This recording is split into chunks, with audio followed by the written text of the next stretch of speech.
নমস্কার বন্ধুরা, কথা সিরিয়ালের নতুন একটি আপডেটস নিয়ে চলে এসেছি। গল্পের শুরুতে আপনারা দেখতে পাবেন আক্কি ঘর থেকে বার হওয়ার জন্য একটা লাঠি নিয়ে যেই দরজাতে মারতে যাবে তখনই প্র্যাটি এসে দরজাটা খুলে দেয়। আর এই সময় আক্কির হাতে যে লাঠিটা দিয়ে বাড়ি পড়ে সেটা প্র্যাটির মাথায় গিয়ে লাগে। আর তখনই প্র্যাটি নাটক করতে লাগে। প্র্যাটি আক্কিকে বলে, আপনি কে আর আপনি আমাকে মারতে চাইছেন কেন? এরপর আক্কি বলে, আপনি কেন বলছিস, আর তুই বাড়ির বড়দের কিন্তু কিচ্ছু বলবি না।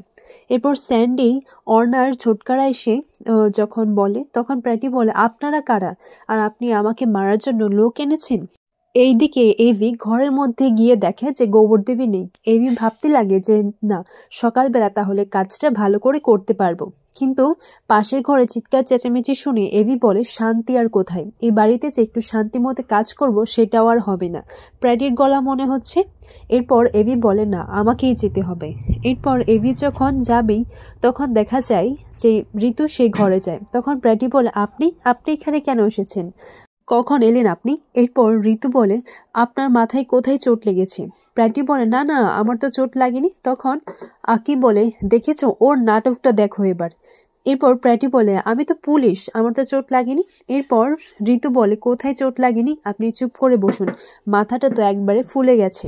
এইদিকে কথা এটাই ভাবতে লাগে যে কাল রাতে জুনিয়র অঙ্কিতদার মাঝে কী হয়েছে কায়দা করে একবার জানতে হবে।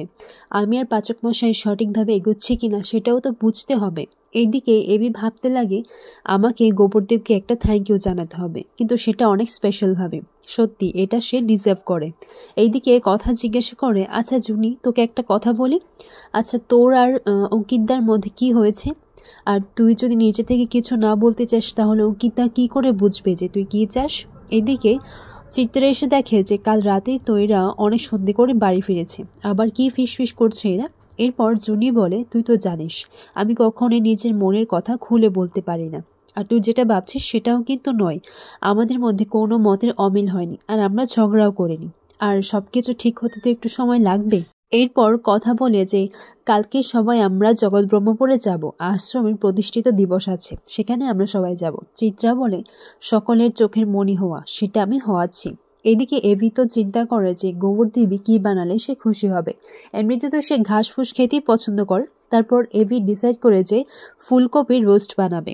এরপর এভি সেটা বানিয়ে নিয়ে এসে ঘরে নিয়ে আসে। আর এদিকে কথাও ভাবতে লাগে যে এখন তো একটা ঝড় আসতে চলেছে, কি করে রাজি করায় মা আনন্দী।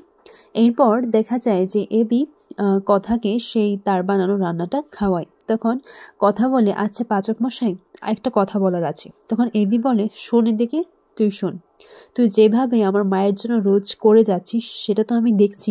সত্যি তোর জায়গায় আমি হলে সেটা হয়তো পারতাম না, আর আমি ছেলে হয়েও আমার মায়ের জন্য এত কিছু করতে পারছি না, কিন্তু তুই আমার মায়ের জন্য যা করছিস আমি অনেকটাই গ্রেটফুল। সত্যি তুই আমার বেস্ট ফ্রেন্ড। এরপর কথা বলে, পাচক মশাই, আমি চাই আপনি আপনার মাকে নিয়ে যতগুলো স্বপ্ন দেখেছেন সেই স্বপ্ন যেন তাড়াতাড়ি সম্পূর্ণ হয়।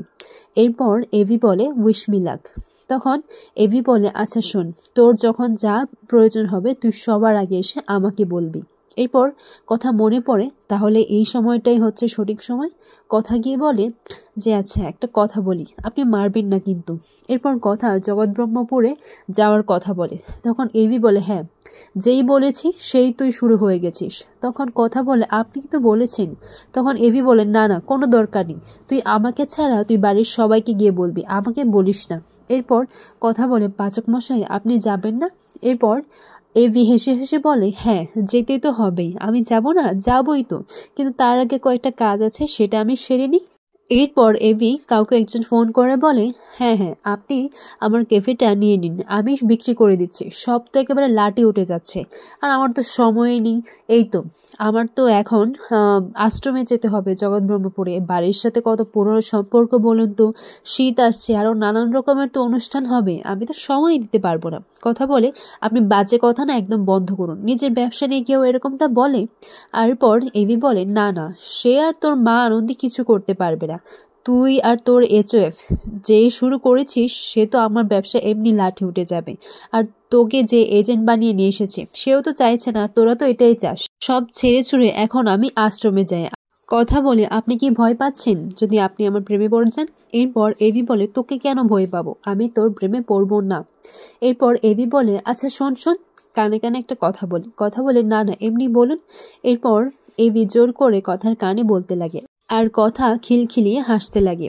পরের দিন সকালে দেখা যায় সবাই জগৎব্রহ্মে পড়ে যাওয়ার জন্য রওনা হয়। তখন নীলাদ্রি তাদের ছবি তুললে অ্যানি বলে, এই কি, আমাকে তো ঝাপসা উঠেছে। এরপর স্যান্ডি বলে, এখানে শুধু প্রিকে ফোকাস করে রেখেছে, সাবাস।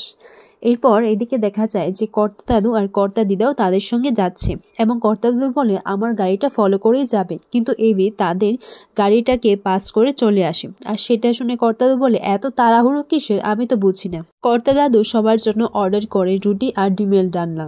এটা শুনে সবার মুখটা একেবারে ফ্যাকাশে হয়ে যায়।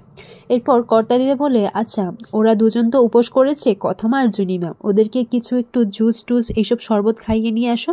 আগামী পর্বে দেখা যায় জুনিয়র অঙ্কিতকে দেখে এবি বলে, এদের প্রেমটা মনে হচ্ছে হয়ে যাবে, কিন্তু আমাদেরটাই হবে না।